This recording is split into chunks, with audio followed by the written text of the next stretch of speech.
Manifestation സീരീസിൻ്റെ day 6 എല്ലാവർക്കും സ്വാഗതം.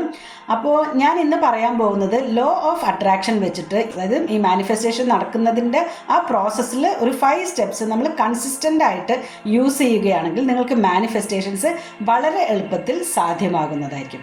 അതിലിപ്പോൾ ഫസ്റ്റ് സ്റ്റെപ്പ് എന്ന് പറയുന്നത് നമ്മുടെ ഡ്രീം അല്ലെങ്കിൽ നമ്മുടെ ഒരു ഗോള് അല്ലെങ്കിൽ നമ്മളുടെ ഒരു ഡിസയർ, ഇത് നമ്മൾ ഒരു പോസിറ്റീവ് സ്റ്റേറ്റ്മെൻറ്റിലായിട്ട് നമ്മൾക്ക് വളരെയധികം ക്ലിയർ ആയിരിക്കണം, ക്ലാരിറ്റി ഉണ്ടാകണം. എന്താണ് നിങ്ങൾക്ക് വേണ്ടത്?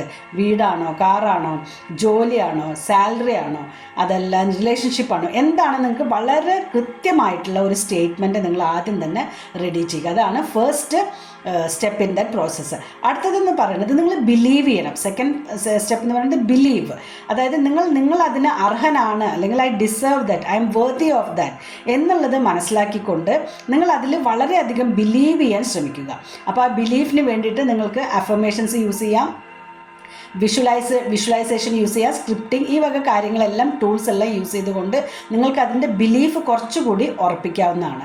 അതേസമയം തേർഡ് സ്റ്റെപ്പ് എന്ന് പറയുന്നത് നമ്മൾ സ്റ്റേറ്റ്മെൻറ്റ് ഉണ്ടാക്കി, നമ്മൾ ബിലീവ് ചെയ്യുന്നുണ്ട്, അപ്പോൾ നമ്മൾ അതിന് വെറുതെ ഇരുന്നു കൊണ്ടതായില്ല, നമ്മൾ അതിനുള്ള ചെറിയ ചെറിയ സ്റ്റെപ്സ്, അതിനുള്ള ആക്ഷൻസ് നമ്മൾ എടുക്കണം. അതാണ് തേർഡ് സ്റ്റെപ്പ്. അപ്പോൾ ആ ആക്ഷൻസ് എന്ന് പറഞ്ഞാൽ ഫിസിക്കലി, മെൻ്റലി, ഇമോഷണലി, സ്പിരിച്വലി, ഏതൊക്കെ രീതിയിൽ നമ്മളെ മോട്ടിവേറ്റ് ചെയ്യുന്ന രീതിയിലുള്ള ആക്ഷൻസ് എല്ലാം നമ്മൾ ആക്ഷൻസ് എടുക്കണം.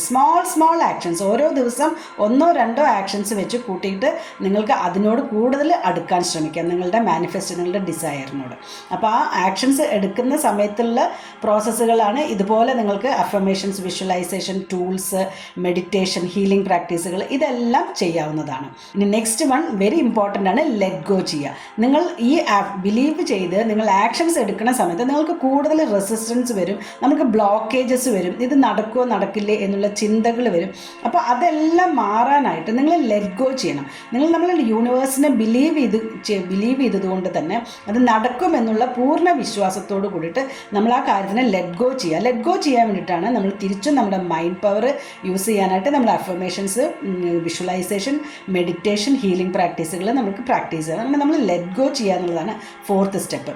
ഫിഫ്ത്ത് സ്റ്റെപ്പ് എന്ന് പറയുന്നത് നമ്മൾ റെഡി ടു റിസീവ്, നമ്മൾ ഗ്രേറ്റ്ഫുൾ ആയിരിക്കുക, നമ്മൾ ഗ്രാറ്റിറ്റ്യൂഡിലിരിക്കുക എപ്പോഴും. ഇതെനിക്ക് കിട്ടിക്കഴിഞ്ഞാൽ thank you universe, thank you for the manifestation, അല്ലെങ്കിൽ I am thank you for that goal I am achieved, I manifested. ഇന്ന് നിങ്ങൾ എപ്പോഴും ഒരു receiving, I am ready to receive universe എന്ന് പറഞ്ഞുകൊണ്ട് നിങ്ങളൊരു റിസീവിംഗ് മോഡിൽ ഇരിക്കുക. അപ്പോൾ ഈ 5 സ്റ്റെപ്സ് എന്ന് പറയുന്നത്, ഫസ്റ്റ് വൺ ഡ്രീം സ്റ്റേറ്റ്മെൻറ്റ് എഴുതുക, second one believe, third one action, fourth one let go, and fifth one gratitude or the receiving mode.